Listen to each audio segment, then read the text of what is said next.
ẹ káàbọ̀ sí KGN Church. You are welcome to KGN Church. Ẹ jẹ́ kí a gbàdúrà. Let us pray.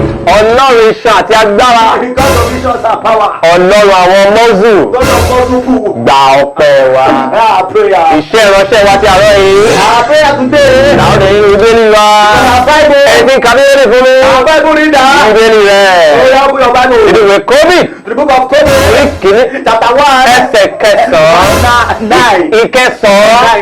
Kí ló ti rí? Yóò sì ṣe. Yóò sì ṣe. Nígbà tí ọ̀rọ̀ bá jáde ní ilé Nígbà tí ó bá jáde ní ilé rẹ̀. rẹ̀. Yóò sì dé ibi iṣẹ́ rẹ̀. Tàbí ilé ìtajà rẹ̀. Sọ ọwọ́ rẹ̀. Ọwọ́ rẹ̀. Yóò sì bọ imú rẹ̀. Imú rẹ̀ mú bọ̀ náà.